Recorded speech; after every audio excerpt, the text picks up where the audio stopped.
ಮಾನ್ಯ ಸಭಾಧ್ಯಕ್ಷರೇ, ನೀವು ಸಂತಾಪ ಸೂಚಕ ನಿರ್ಣಯವನ್ನು ಮಂಡಿಸಿ ನಿಮ್ಮ ಅಭಿಪ್ರಾಯವನ್ನು ಕೂಡ ವ್ಯಕ್ತ ಮಾಡಿದ್ದೀವಿ. ಈ ಸಂತಾಪ ಸೂಚಕ ನಿರ್ಣಯವನ್ನು ಬೆಂಬಲಿಸಿ ಕೆಲವು ಮಾತುಗಳನ್ನು ಹೇಳಲಿಕ್ಕೆ ಬಯಸ್ತಾ ಇದ್ದೇನೆ.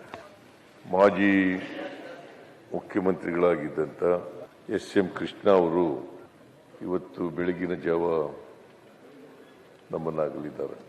ಅವಳು ಒಬ್ಬ ನೀವು ಹೇಳದಂತೆ ಒಬ್ಬ ಮುತ್ಸದ್ದಿ ರಾಜಕಾರಣಿಯಾಗಿದ್ದರು. ದೂರದೃಷ್ಟಿ ಉಳ್ಳವರಾಗಿದ್ದರು. ಅವರು ಈ ರಾಜ್ಯದಲ್ಲಿ ಸಾರ್ವಜನಿಕ ಜೀವನದಲ್ಲಿ ಬಹಳ ದೀರ್ಘಕಾಲ ರಾಜಕಾರಣ ಮಾಡಿದ್ದಾರೆ. ನಾನು ಕೂಡ ವಿದ್ಯಾರ್ಥಿಯಾಗಿದ್ದಾಗ ಎಸ್.ಎಂ. ಕೃಷ್ಣ ಅವರ ಅಭಿಮಾನಿಯಾಗಿದೆ. ಒಂದು ಸಾರಿ ಮಂಡ್ಯದವರು 1968ರಲ್ಲಿ ಟೌನ್ ಹಾಲ್ನಲ್ಲಿ ಒಂದು ಸಭೆ ಕರೆದಿದ್ರು. ಎಸ್.ಎಂ. ಕೃಷ್ಣ ಅವರು ಆಗ ಉಪಚುನಾವಣೆ ನಿಲ್ತಾ ಇದ್ರು ಲೋಕಸಭೆಗೆ. ಪ್ರಜಾ ಸೋಷಲಿಸ್ಟ್ ಪಾರ್ಟಿ PSP. ನಾನು ಆಗ 68ರಲ್ಲಿ BSc ಓದ್ತಾ ಇದ್ದೆ, ಫೈನಲ್ ಇಯರ್ BSc.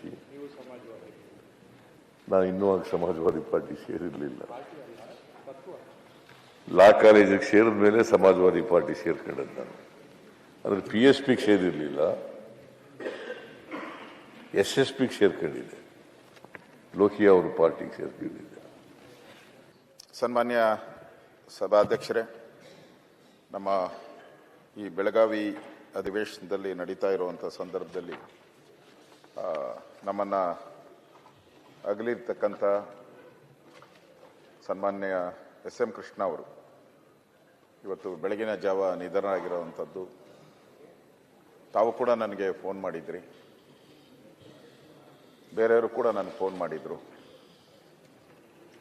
ಸೊ ನಮಗೂ ಕೂಡ ಒಂದು ರೀತಿ ಆಘಾತ ಆಗುವಂಥದ್ದು. ಮೊನ್ನೆನೂ ಕೂಡ ಅವರು ಒಂದು 15 ದಿನ ಮಾತಾಡಬೇಕಾದ್ರೆ ನಾನು ಅಪಾಯಿಂಟ್ಮೆಂಟ್ ಕೇಳಿದೆ. ಇನ್ನೊಂದು ಸ್ವಲ್ಪ ದಿನ ಆದಮೇಲೆ ನಿಮಗೆ ಅಪಾಯಿಂಟ್ಮೆಂಟ್ ಕೊಡ್ತೀನಿ,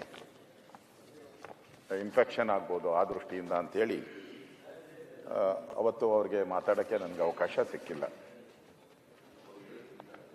ಎಸ್.ಎಂ. ಕೃಷ್ಣ ಅವ್ರ ಬಗ್ಗೆ ಈಗಾಗಲೇ ಸನ್ಮಾನ್ಯ ಮುಖ್ಯಮಂತ್ರಿಗಳು ಅವರ ಒಡನಾಟದ ಬಗ್ಗೆ ಮಾತಾಡಿದ್ದಾರೆ.